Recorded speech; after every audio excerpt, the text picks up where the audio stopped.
First reaction after clearing CIB?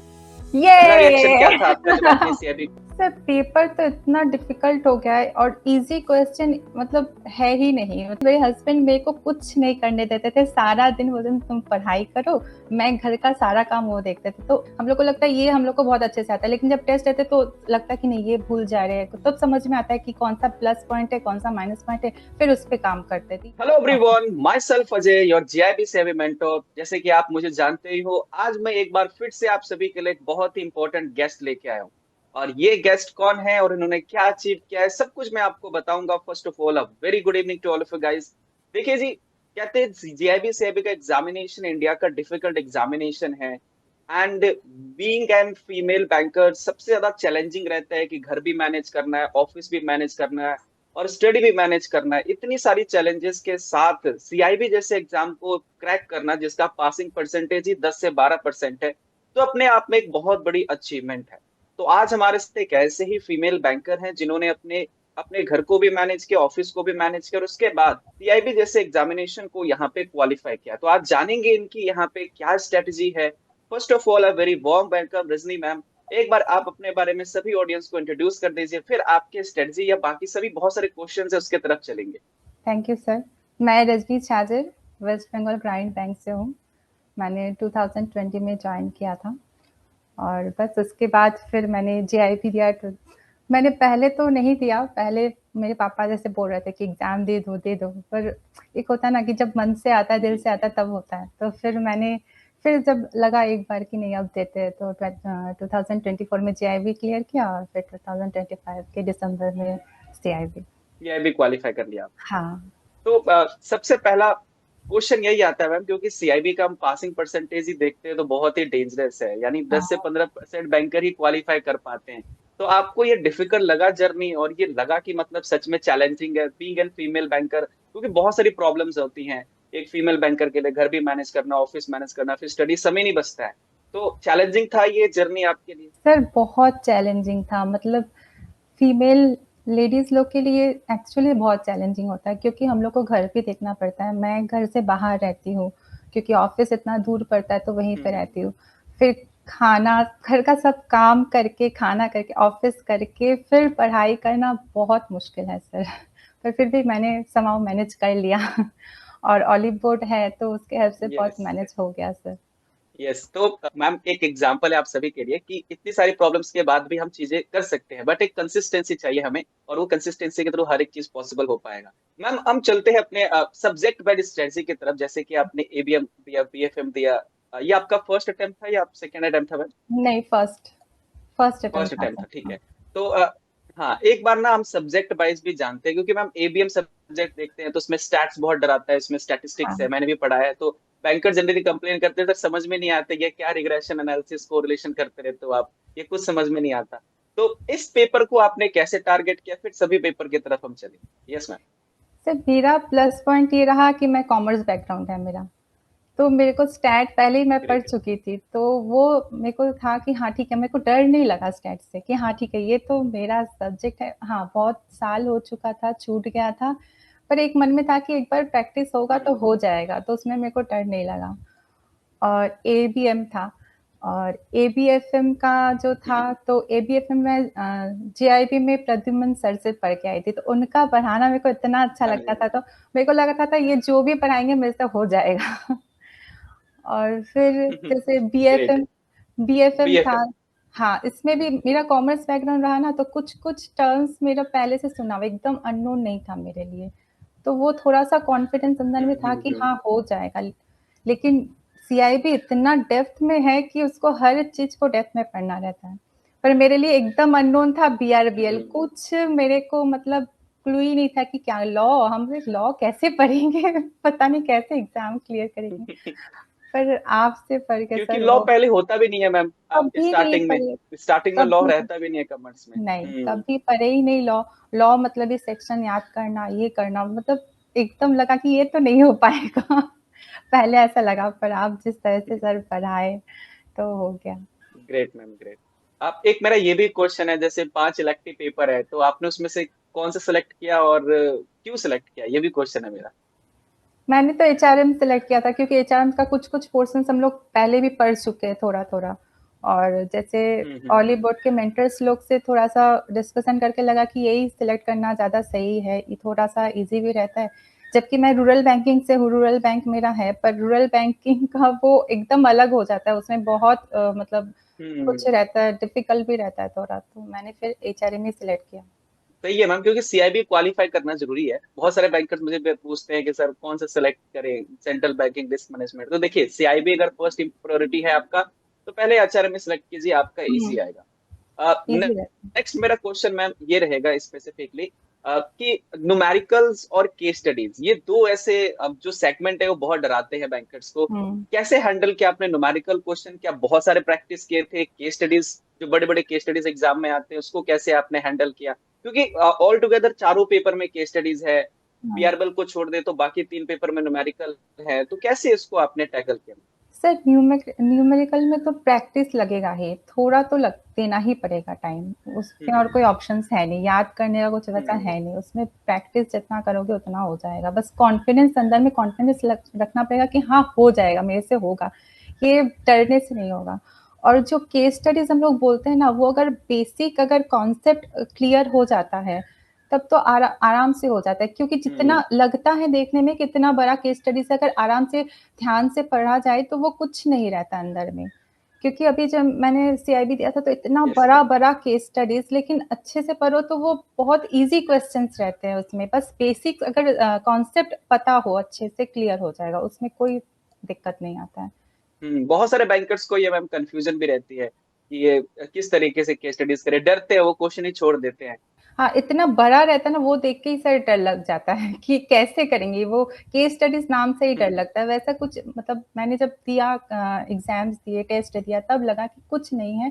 बस अगर थोड़ा-सा जल्दी-जल्दी पढ़ना पड़ता है क्योंकि टाइम बहुत ले लेता है। जल्दी-जल्दी पढ़ के अगर समझ लो कॉन्सेप्ट क्लियर है तो फिर हो जाएगा कोई चाप यस मैम, आपने सही बोला है, क्योंकि बड़े बड़े केस स्टडीज हो, इससे आपको डरना नहीं है, आप अपने हुँ, कॉन्सेप्ट्स पे स्टिक रहिए। क्योंकि केस स्टडी भी तो कॉन्सेप्ट्स पे ही है, या न्यूमेरिकल भी तो कॉन्सेप्ट्स पे ही है, लेकिन हाँ, न्यूमेरिकल के लिए आप एडिशनल प्रैक्टिस कीजिए। एक चीज आपने बोला मैम, टेस्ट, मैंने भी मेगा टेस्ट बहुत सारे लिए आपके बीआरबल के अंदर में, आपने दिए होंगे बाकी सब्जेक्ट्स में भी। Yes sir. क्या इंसाइट रहा वो जो टेस्ट आप 2-2 घंटा बैठ के देते थे, लाइव बैठ के टेस्ट? तो what is the journey about it, and क्या यूजफुल रहा आपकी जर्नी के लिए? सर सबसे पहले बीआरबीएल के लिए मैं बोलना चाहूँगी, एक तो मैंने पहले ही बोला था आपको कि मेरे को इतना डर लग रहा था कि लॉ कैसे करें। फिर जब आपका क्लास लिया, आप जैसे पढ़ाते थे कि पूरा एकदम एग्ज़ाम्पल्स दे के और वो चार्ट बना के, हैंड रिटन नोट्स बना के, तो वो बहुत हेल्पफुल रहा क्योंकि मैं बहुत डरी हुई थी सिर्फ़ बीआरबीएल के और किसी से हम्म। उतना डर नहीं था मेरे को। तो फिर जैसे वो एक-एक नोट्स पढ़ती थी, एक बार आप हैंड रिटन नोट्स में समझा देते थे, फिर उसको जैसे पीडीएफ वाइज़ समझाते थे, तो वो मेरा 2 बार एक तो हम्म। क्लास में ही रिवीज़न हो गया। उसके बाद फिर जब ऐसे पढ़ते-पढ़ते पूरा मॉड्यूल खत्म हो गया, फिर खुद से तो रिवीज़न होता नहीं है, पर आप जब टेस्ट लेते थे तब लगता था कि नहीं-नहीं ये तो अब पूरा रिवीज़न करना पड़ेगा, नहीं तो टेस्ट कैसे थे? हम्म। तो वो पूरा रिवीज़न करके फिर जब टेस्ट देते हम्म। थे, एक्चुअल टेस्ट जब हम लोग देते हैं ना सर तब पता चलता है कि कहाँ पे हम लोग कमज़ोर है, कहाँ हमारा स्ट्रॉन्ग पॉइंट है। वो एनालिसिस करके फिर से जब हम लोग यस करते हैं मैम। तो वो बहुत हेल्पफुल रहता है सर, बहुत ज़्यादा। हम लोग को लगता है ये हम लोग को बहुत अच्छे से आता है, लेकिन जब टेस्ट देते हैं तो लगता है कि नहीं ये भूल जा रहे हैं, तब समझ में आता है कि कौन-सा प्लस पॉइंट है, कौन-सा माइनस पॉइंट है, फिर उस पे काम करते हैं। तो ये बहुत हेल्पफुल रहा सर। ग्रेट मैम, मेरे पास आपका आंसर शीट भी है 63 मार्क्स के साथ, मैंने सेव करके रखा था। Thank you. तो यस, एग्जैक्टली आपको अपना टेस्ट भी देना चाहिए, जैसे रजनी मैम ने भी दिया, क्योंकि जब आप 2 घंटा बैठते हो तो आपको एग्जैक्टली पता लगता है क्या मिस्टेक्स है आपकी, कहाँ पे लैक हो रहा है। तो अगर आप टेस्ट दोगे तो अल्टीमेटली आपका ही बेनिफिट्स है। मेरा नेक्स्ट क्वेश्चन ये है मैम, जैसे आईबीएफ जो सीआईबी की एग्जामिनेशन कंडक्ट करवाता है, तो उनकी खुद भी बुक भी है मैकमिलन का, जो कि हुँ, हुँ। 4 साल पुरानी बुक है। तो आपने उसे फॉलो किया था, या फिर आपने कौन से रिसोर्सेज को फॉलो किया अपनी इस पूरी जर्नी में? सर मैकमिलन का इतना मोटा बुक पढ़ने का एकदम भी टाइम नहीं है हम लोग को, बैंकर्स को एक्चुअल में टाइम का बहुत क्राइसिस है। क्योंकि बैंकिंग आवर्स के बाद भी यस। थोड़ा काम रह ही जाता है और फिर घर का करके एकदम पॉसिबल नहीं होता। तो मैं तो सिर्फ़ हॉलीवुड को ही फ़ॉलो की थी। Great ma'am, great. क्योंकि बैंकर्स भी होते हैं, बुक खरीद लेते हैं, लेकिन वो हुँ, रखे रहते हैं, पढ़ते हैं नहीं, क्योंकि पता ही है बहुत ही कॉम्प्लिकेटेड है मैम, उसमें बहुत सारी हाँ, चीजें ऐसी रहती है जो समझ में नहीं आती है। कुछ क्विक रैपिड फायर क्वेश्चन करते हैं मैम, इसका आंसर आप 2 से 3 वर्ड में दीजिएगा। सबसे ओके। Difficult subject? सबसे BFM। Numerical and case studies, कौन सा सबसे ज्यादा डर लगा आपको? Case studies. कॉन्सेप्ट क्लैरिटी या question practice? Concept clarity. Great. And next question, first reaction after clearing CIB. पहला रिएक्शन क्या ये था आपका जब आपने सीआईबी क्वालिफाई किया है? देख लगा ग्रेट मैं तो मैम, ग्रेट। जंग तो जंग ये जीत ली कुछ, मैं। हाँ, क्योंकि बैंकर्स के लिए बहुत चैलेंजिंग रहता है मैम, वो भी फर्स्ट अटेम्प्ट में क्वालिफाई करना, पांचों पेपर, ऊपर यस से यस। फीमेल बैंकर्स के लिए, तो दैट्स अमेजिंग। तो ये क्विक रैपिड फायर के क्वेश्चन थे। नेक्स्ट मैं आपसे ये क्वेश्चन पूछना चाहूंगा मैम, कि इस पूरे जर्नी में आपने स्टार्टिंग से आपने प्रिपरेशन किया था, तो बेसिकली आपने कब से अपनी जर्नी स्टार्ट किया था, एक बार ये आप सभी ऑडियंस को बताइए, क्योंकि ये भी बहुत मिसकंसेप्शन होता है कि आखिरी के एक हफ्ते में हम पढ़ के एग्जाम निकाल लेंगे। तो आपने कब से अपनी जर्नी स्टार्ट किया? मैंने लगभग 4 to 5 months पहले, एग्जाम के 4 to 5 months पहले जर्नी स्टार्ट किया था। और फिर हो गया यानी ऑलमोस्ट। फाउंडेशन से आपने स्टार्ट किया था? हाँ हाँ, मास्टर बैच मैंने लिया था। मतलब सर लास्ट मोमेंट में ठीक है। जाके नहीं हो पाएगा इतना। मतलब डीप में ये लोग अभी जैसे पैटर्न आ गया है, इतना डीप घुमा घुमा के क्वेश्चन, वो कोई अगर सोचेगा कि लास्ट मोमेंट में सिर्फ वो मैराथन देख के चले जाएंगे, वो नहीं हो पाएगा सर, वो बहुत डिफिकल्ट है। Great ma'am, great. अब एक ये भी क्वेश्चन है मैम आईबीएफ के पैटर्न के ऊपर में भी, और दूसरा क्वेश्चन मेरा ये भी है, क्योंकि आप जितना मर्जी पढ़ लो, वो 2 घंटा डिसाइड करता है कि आपका सीआईबी एग्जाम निकलेगा या नहीं निकलेगा। तो सबसे मेरा पहला क्वेश्चन तो ये है कि आईबीएफ के जो क्वेश्चंस आपने देखे एग्जाम में, पांचों पेपर में, बहुत चैलेंजिंग रहे होंगे, किस तरीके के क्वेश्चन थे, कितना पोर्शन आपको लगा डुएबल है, कितना डिफिकल्ट है, कितना कॉन्सेप्चुअल था? दूसरा क्वेश्चन मेरा ये रहेगा कि एग्जैक्टली आईबीएफ जो लेवल का पेपर सेट कर रही है, तो इसमें आने वाले जितने भी एस्पिरेंट है, उसके लिए आपका क्या मैसेज रहने वाला सर पेपर तो इतना डिफिकल्ट हो गया है, और इजी क्वेश्चन मतलब है ही नहीं, मतलब सब घुमा घुमा के जिसका बेसिक कॉन्सेप्ट क्लियर नहीं, वो तो मतलब इस पेपर में क्वालिफाई करना मुश्किल है। मतलब ऐसा भी हुआ कुछ कुछ पेपर में एकदम है? 52 53 इस टाइप का अच्छे से प्रिपरेशन कर, लगता है कि हाँ मेरा 70 तो आ ही जाएगा, लेकिन वहां जाके इस लेवल का क्वेश्चन है, तो बहुत मुश्किल है कि अगर बेसिक क्लियर नहीं हुआ, कॉन्सेप्ट क्लियर नहीं हुआ, तो फिर तो मुश्किल है। हाँ, मेरा एक ये भी क्वेश्चन है कि एग्जैक्टली वो 2 घंटा डिसाइड करता है कि आपने पिछले 5 महीने में क्या मेहनत किया है। तो मतलब आप बड़े बड़े क्वेश्चन को देख के आपने उसे पहले टैकल किया, या आपका अटेम्पटेशन कैसे था, पहले कौन से क्वेश्चन को आपने टैकल किया, डिफिकल्ट किया, मीडियम लेवल पे किया, इजी लेवल पे किया, या जो आपको आते थे? ये मेरा सेकंड क्वेश्चन था। सर इसमें मैंने जो एग्जाम्स दिया, इसमें सबसे ज्यादा इम्पोर्टेंट है कि बड़ा बड़ा क्वेश्चन देके उसमें अटक के कोई फायदा नहीं है। पहले जो आता है वो करो, छोटा करो, और जो पहले आता है वो करके निकल जाओ, जो इजी है। और जो बड़ा लग रहा है कि हाँ इसमें टाइम टेकिंग है, वो एक बार स्किप करके निकल जाओ। मैंने यही किया कि जो लगा डिफिकल्ट है या बड़ा है, उसको स्किप करके निकल गया। बाद में पहले जो मेरे को आता था श्योर शॉट था, वो सारा मैंने कंप्लीट कर लिया फटाफट से। फिर जो लगा कि डिफिकल्ट है, जब उसको धीरे धीरे पढ़ने की, तो वो भी इजी, मतलब इजी लगा, अगर कॉन्सेप्ट क्लियर हो तो वो फिर इजी हो जाता है। फिर उसको मैंने अटेम्प्ट किया, क्योंकि पता चलता है बहुत बार मतलब सर लोग से ही, मेंटर लोग से ही पता चला कि ऐसा भी हुआ है कि वो बड़ा करने के चक्कर में बाद में पता चला बहुत इजी था, वो छूट गया, तो मैं वो रिस्क यस। नहीं लेना चाहती थी। तो मैंने पहले सारा क्वेश्चन देखा, जो इजी था वो अटेम्प्ट करके, बाद में फिर जो लगा कि नहीं ये डिफिकल्ट है या बड़ा है या टाइम टेकिंग है, फिर उसको अटेम्प्ट किया। ये बहुत अच्छी चीज बोली मैम आपने, क्योंकि एग्जैक्टली क्या होता है ना, बैंकर्स सोचते हैं कि हम लाइन टू लाइन सभी क्वेश्चन करते चलते हैं, बीच में फंस जाते हैं, वो आखिरी में कुछ इजी क्वेश्चन होते हैं स्किप कर देते हैं। हाँ। तो ये चीज आपको नहीं करना है एग्जैक्टली। जितने भी ऑडियंस अभी इस सेशन को देख रहे हो, आप एक चीज हमेशा याद रखिए कि वो 2 घंटा बहुत इंपॉर्टेंट है आप सभी के लिए। आप अपनी अटेम्पटेशन इस तरीके से रखिए कि जो आता है पहले वो करो, बड़े बड़े क्वेश्चंस पे अपना टाइम स्पेंड मत कीजिए। यस मैम, मेरा नेक्स्ट क्वेश्चन ये है आपसे, जैसे बहुत सारे बैंकर्स बहुत मेहनत करते हैं, फिर भी 2 अटेम्प्ट हो गए, 3 अटेम्प्ट हो गए, 4 अटेम्प्ट भी दे देते हैं। इवन मेरे नॉन में भी कुछ बैंकर्स है, 5 5 अटेम्प्ट हो गया, दोबारा रजिस्ट्रेशन करके आए हैं, नहीं निकल रहा है सीआईबी का एग्जामिनेशन। तो उनके लिए क्या गाइडेंस रहेगा आपकी तरफ से, क्योंकि आपने फर्स्ट अटेम्प्ट में निकाला है, तो आप बहुत अच्छे तरीके से उनको गाइड कर सकते हो। सर मैंने भी देखा है बहुत जन क्या करते हैं कि ऊपर ऊपर से पढ़ के चले जाते हैं, पर ये सीआईबी अभी उस लेवल हम्म। का है नहीं कि ऊपर ऊपर से पढ़ ले। एक एक चैप्टर को, एक एक मॉड्यूल का एक एक चैप्टर को अच्छे से अगर नहीं करते हो, हाँ भले ही एक मॉड्यूल में पता चला कि जो उतना इंपॉर्टेंट नहीं, एक चैप्टर को स्किप कर सकते हो, लेकिन मैक्सिमम को कवर करना है। पता नहीं सीआईबी कहाँ से एग्जाम आईआईबीएफ दे दे, और एकदम बेसिक पूरा कॉन्सेप्ट क्लियर करना है, और साथ में प्रैक्टिस करना है हम्म। टेस्ट। तभी हो पाएगा। ऊपर-ऊपर से अगर कोई सोचता है कि हाँ, ये तो पहले जैसे सोचते थे 3 4-5 साल पहले जैसा लेवल था, अभी वैसा लेवल है नहीं। तो पूरा बेसिक से करना पड़ेगा, नहीं तो वो ऊपर-ऊपर से जो लोग करते हैं कि नहीं लास्ट में 1-2 महीना में हो जाएगा, वो पॉसिबल नहीं है सर। Yes ma'am, yes. तो ये बहुत जरूरी है वो सभी बैंकर जो कि अपना एग्जाम नहीं क्वालिफाई कर रहे। रजनी मैम ने भी यही बोला कि कॉन्सेप्चुअली पढ़ना पड़ेगा आपको, इन डेप्थ पढ़ना पड़ेगा, क्योंकि आप सिर्फ ऊपर ऊपर से पढ़कर एग्जाम नहीं निकाल सकते। और कहीं ना कहीं आप में भी वही चीज अच्छी थी कि आपने उस चीज को बहुत इन डेप्थ किया है, तो लेवल जो मर्जी रहा एग्जाम में आपने उसको क्वालिफाई किया। मेरा सेकंड लास्ट क्वेश्चन ये रहेगा मैम, ऑलीबोर्ड किस तरीके से आपकी पूरी मदद की इस जर्नी में, how you recommend the Oliveboard platform to your colleagues and the bankers? How much you rate this platform out of the 10? Sir Ollywood तो ऑलवेज 10/10 है। इससे ऑलीवुड से मैं जुड़ी हुई हूँ बैंकिंग एग्जाम के टाइम से। तब मैंने ऑलीवुड का टेस्ट लिया था और तब मैंने क्लियर किया था, क्योंकि ऑलीवुड का जो लेवल था मतलब बहुत अच्छा, मतलब वो अगर नहीं करते तो फिर शायद मैं एग्जाम क्लियर नहीं कर पाती। तो तब से मैं ऑलीवुड से जुड़ी हुई हूँ। फिर जब मैंने सीआईबी के लिए सोचा तो मैंने पहले टेलीग्राम से थोड़ा पढ़ा, पर टेलीग्राम में क्या होता है कि कुछ कुछ कॉन्सेप्ट क्लियर नहीं हो पा रहे थे, सिर्फ क्वेश्चन आंसर, तो वो फिर हो नहीं पा रहा था। तो फिर मैंने सोचा कि कौन सा ले, तो फिर मेरे को लगा ऑलीवुड ऑलवेज बेस्ट है। तो फिर मैं ऑलीवुड के साथ ही किया और यहाँ के मेंटर सर, मैं सच बता रही हूँ, यहाँ के मेंटर्स इतने अच्छे, इतने, आप जैसे मैंने बोला ना लॉ का पेपर, मैं इतनी डरी हुई थी लॉ के लिए।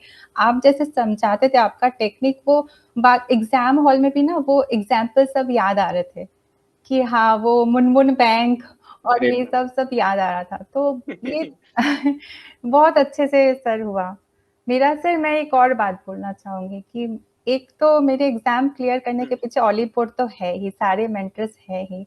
सेकंड, ये एग्जाम मैंने नहीं क्लियर किया सर, मेरे हस्बैंड, मतलब उनका इतना बड़ा सपोर्ट रहा मेरे एग्जाम के पीछे, क्योंकि मुझे आके घर में खाना बनाना रहता था, घर का काम रहता था, ऑफिस जाना रहता था। अब सैटरडे संडे ऐसा रहता था सर कि मैं पूरा टाइम एग्जाम पे दे सकती हूँ, पर उसमें भी घर का काम रहता था। पर सैटरडे संडे मेरे हस्बैंड मेरे को कुछ नहीं करने देते थे, सारा दिन वो दिन तुम पढ़ाई करो, मैं घर का सारा काम वो देखते थे। तो उनके सपोर्ट के बिना मैं नहीं कर सकती थी। तो thanks to great ma'am, great. Definitely ma'am, क्योंकि फैमिली सपोर्ट, मेंटोर का सपोर्ट और अपनी एफर्ट, ये तीनों चीज मैच होती है तभी ये रिजल्ट आता है। क्योंकि अगर आप घर का भी काम करते और फुली टाइम ऑक्यूपाइड रहते तो कहीं ना कहीं बहुत डिफिकल्ट हो जाता सिलेबस कब कंप्लीट करे, और ये फर्स्ट टाइम में पॉसिबल नहीं हो पाता। तो आपने जो दिया है ये आपने जो दिया है स्पेसिफिकली क्रेडिट अपने हस्बैंड को, बहुत इंपॉर्टेंट भी है, क्योंकि उनके सपोर्ट के बिना ये पॉसिबल भी नहीं जी था। सर। That's great ma'am. मेरा नेक्स्ट क्वेश्चन ये रहेगा, सीआईबी तो क्वालिफाई कर लिया आपने, जीआईबी भी क्वालिफाई कर लिया, तो उसके बाद आपने आगे की जर्नी कुछ प्लान किया है, या कुछ आपने सोचा कि अब कुछ और भी करते हैं, या फिर अभी आप फ्री हो कम्प्लीटली? सर अभी तो वैसे कुछ सोचा नहीं है, पर आगे का फिर सोचेंगे। अभी थोड़ा टाइम फैमिली को देना है, फिर आगे का सोचेंगे, ज़रूर सोचेंगे। कुछ खाली तो नहीं बैठना है सर, हाँ। कुछ ना कुछ तो करते रहना है। आगे यस तो मैम। बढ़ना ही है। तो सीआईबी क्वालिफाई होने के बाद आप जरूर फैमिली ट्रिप पे तो गए होगे मैम, क्योंकि पहले 6 महीने बहुत ज्यादा कंजस्टिव था, तो गए यस फिर सर। अपने एंजॉय किया, फिर फैमिली के साथ सर टाइम स्पेंड बहुत किया हम आपने? लोग सब गए थे शिमला मनाली घूमने, बहुत एंजॉय किया sir. Great great great ma'am, क्योंकि अब डबल इंक्रीमेंट भी हो गया तो यस। एंजॉय भी करना बहुत जरूरी भी बनता है। That's amazing ma'am. तो यानी आपने बोला कि आगे भी प्रिपरेशन करेंगे, एंड जिस हिसाब से आप डेडिकेटेड हो, डेफिनेटली मैं आपको सजेस्ट करूंगा कि आप सर्टिफिकेशन कोर्सेज जितने भी रहते हैं, प्रोफेशनल बैंकर है, आईबीएफ कंडक्ट करवाते हैं, तो उन पे भी फोकस कीजिएगा। अपने साइड बाय साइड प्रिपरेशन के साथ भी आपका हो जाएगा। तो thank you so much Rajni ma'am, आपके बहुत ही कीमती समय देने के लिए। आज मुझे बहुत अच्छा लग रहा है आपके साथ बात करके, एंड एग्जैक्टली वो सभी फीमेल बैंकर जो इस सेशन को देख रहे होंगे यूट्यूब पे, उनको सच में एक मोटिवेशन मिला होगा आपको देख के। एंड कहीं ना कहीं जो मैरिड है उनको भी काफी मोटिवेशन मिला होगा कि हाँ डेफिनेटली हस्बैंड के सपोर्ट से भी हमने एग्जाम को क्वालिफाई किया, फैमिली की सपोर्ट थी, एंड सही डायरेक्शन मिला, तो फर्स्ट टाइम ये हम सीआईबी एग्जामिनेशन निकाल सकते हैं, जो इंडिया का टफेस्ट एग्जामिनेशन है। 10 to 12% बैंकर से क्वालिफाई करते हैं। तो thank you so much Rajni ma'am for your valuable time. And आप में से किसी भी ऑडियंस को कोई भी क्वेश्चन रहे तो आप कमेंट बॉक्स में जरूर पूछिएगा। रजनी मैम से हो, रजनी मैम से पूछेगा, वॉलीबॉल टीम से हो, हमसे पूछिएगा, डेफिनेटली हम आपके सभी क्वेश्चन का आंसर देंगे। Once again thank you Rajni ma'am for your thank you having your sir. Valuable time. मिलते हैं जी अगले सेशन में। Thank you so much Rajni ma'am. Thank you good bye sir. To.